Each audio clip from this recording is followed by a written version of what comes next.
Hello అండి, నమస్తే. నేను మీ doctor Ashwini, consultant nutritionist in Renova hospital, Sanath Nagar. ఈరోజు మనం మాట్లాడుకోబోయే టాపిక్ వచ్చేసి ఎలాంటి ఫుడ్ తీసుకుంటే ప్లేట్లెట్ కౌంట్ పెరుగుతుంది అనేది మీకు ఈరోజు చెప్తానండి.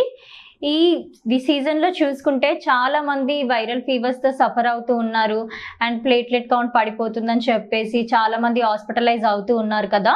సో చాలామందికి సందేహాలండి, ఏ ఫుడ్ తీసుకుంటే ప్లేట్లెట్ కౌంట్ పెరుగుతూ ఉంటుంది అనేది. సో మీకు ఇప్పుడు ఆ డైట్ చెప్తానండి. మ్యాక్సిమం మీరు ప్రతి ఇంట్లో ఒకరు తెలుసుకోవాల్సిందండి. ఎందుకంటే చిన్నపిల్లలు కానివ్వండి, పెద్దవాళ్ళు కానివ్వండి, ఏ ఏజ్ వాళ్ళు అయినా కానీ వైరల్ ఫీవర్స్ తోటి అటాక్ అవుతూనే ఉంటారు, హాస్పిటలైజ్ అవుతూనే ఉంటారు కదా. ఎస్పెషల్లీ రెయినీ సీజన్స్లో, వింటర్ సీజన్స్లో ఎక్కువగా ఈ ప్రాబ్లం ఫేస్ చేస్తూ ఉంటారు. సో ప్రతి ఒక్కరు ఏ ఫుడ్ తీసుకుంటే ప్లేట్లెట్ కౌంట్ పెరుగుతుంది అనేది తెలుసుకోవాలండి. సో మనకి సైన్స్ అంటే ప్లేట్లెట్ కౌంట్ తగ్గింది అనేది ఎలా తెలుస్తుంది అంటే, మనకి రెడ్ ఆర్ పింక్ కలర్లో యూరిన్ వెళ్ళడము, లేదు అంటే మనకి నోస్ నుంచి బ్లీడింగ్ రావడము, లేదంటే సివియర్ హెడేక్ అనిపించడము, ఫీవర్, వామిటింగ్స్, నాజియా సెన్సేషన్ అంటే వామిటింగ్ సెన్సేషన్ అనిపించడము, ఇవన్నీ కూడా ప్లేట్లెట్ కౌంట్ తగ్గితే ఈ సిమ్టమ్స్ అనేటివి మీరు చూస్తూ ఉంటారు. సో ఫ్యాక్టర్స్ చూసుకుంటే ల్యూకేమియాతో బాధపడే వాళ్ళకి అండ్ వైరల్ ఫీవర్స్ ఉన్న వాళ్ళకి అండ్ హెపటైటిస్ తో బాధపడుతున్న వాళ్ళకి అండ్ హెచ్ఐవితో బాధపడుతున్న వాళ్ళకి chemotherapy, radiation and alcohol consumption, ఇవన్నీ చూసుకుంటే మనకి ప్లేట్లెట్ కౌంట్ అనేది డిక్రీజ్ అవుతూ ఉంటుంది. ఎలాంటి ఫుడ్ తీసుకోవాలి, అసలు ఎలాంటి న్యూట్రియంట్స్ అనేది ఇంక్లూడ్ చేసుకోవాలి అంటే ప్లేట్లెట్ ఇంక్రీజ్ అవ్వడానికి vitamin B12 and vitamin C, vitamin E, vitamin D, vitamin K, ఇవన్నీ కూడా ఎక్కువ తీసుకుంటూ ఉండాలి. అంటే మనకి folate, vitamin B12, zinc, vitamin C, D, K ఇలాంటి ఫుడ్స్ ఎక్కువగా తీసుకోవడం వల్ల మనకి ప్లేట్లెట్ కౌంట్ అనేది కూడా ఇంక్రీజ్ అవుతూ ఉంటుంది. ఎలాంటి ఫుడ్లో ఇవన్నీ న్యూట్రియంట్స్ మీకు ఉంటాయి అంటే, మనం ఫ్రూట్స్లో చూసుకుంటే వైటమిన్ C ఫ్రూట్స్ అంటే మనకు అందరికీ తెలిసిందే కదండి. ఆరెంజ్ అని, కివీ అని, మోసంబి, ఈ ఫ్రూట్స్ అన్నిట్లో కూడా వైటమిన్ C ఎక్కువగా ఉంటుంది. అండ్ పపాయాలో కూడా వైటమిన్ A అండ్ C ఎక్కువగా ఉంటుంది కదా. ఈ ఫ్రూట్స్ అనేటివి ఇంటేక్ ఎక్కువగా తీసుకుంటూ ఉండాలి.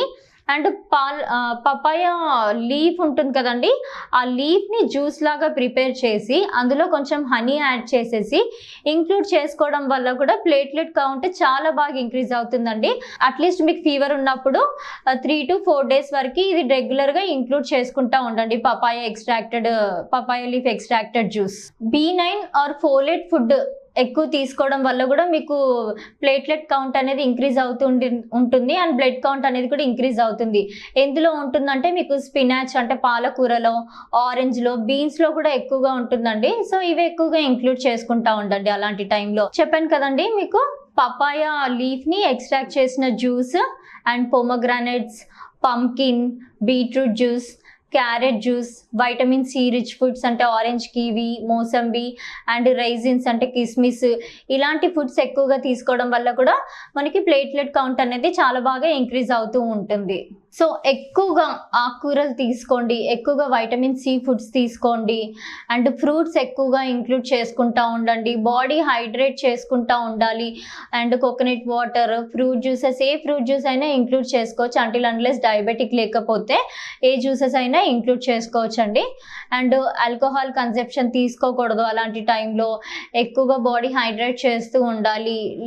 ప్లెంటీ ఆఫ్ లిక్విడ్స్ ఇంక్లూడ్ చేసుకుంటూ ఉండండి.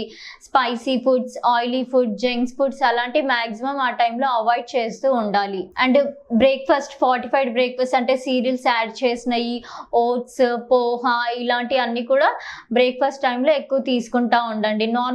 నార్మల్ బ్యాలెన్స్డ్ డైటే మెయింటైన్ చేసుకుంటా ఉండొచ్చు, కానీ ప్లేట్లెట్ కౌంట్ కోసం మాత్రం వైటమిన్ C, D, K చెప్పాను కదా, ఇలాంటి ఫుడ్స్ మాత్రం ఎక్కువగా ఇంక్లూడ్ చేసుకుంటా ఉండండి.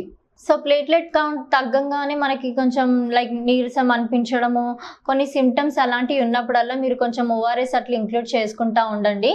And maximum out side foods అలాంటివి అయితే తీసుకోకూడదు. సో మనం పపాయాలో చూసుకుంటే, పపాయ ఆకులో చూసుకుంటే అందులో ఒక యూనిక్ ప్రాపర్టీ ఉందండి. అదేంటి అంటే ఫైటోకెమికల్, అంటే యాంటినోజెనిన్ అని చెప్పేసి ఒక కెమికల్ ఉండడం వల్ల సో అది యాంటీ ఆక్సిడెంట్ లాగా, యాంటీ ఇన్ఫ్లమేటరీ లాగా వైరస్ని కానీ బ్యాక్టీరియాతో కానీ ఎక్కువగా ఫైట్ చేసి ప్లేట్లెట్ కౌంట్ అనేది ఇంక్రీజ్ చేస్తూ ఉంటుంది. సో ప్లేట్లెట్ కౌంట్ తగ్గిపోతుంది అండ్ హెచ్పి కూడా తగ్గిపోతూ ఉంటుంది కదా. సో అలాంటప్పుడు మీరు ఐరన్ రిచ్ ఫుడ్స్ ఎక్కువగా తీసుకుంటూ ఉండండి.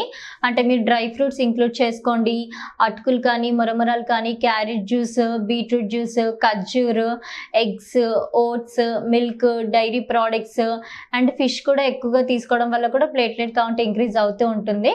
సో ఇలాంటి ఫుడ్స్ అనేటివి ఎక్కువగా తీసుకుంటా ఉంటే ప్లేట్లెట్ కౌంట్ ఇంక్రీజ్ అవుతుంటుంది. Thank you.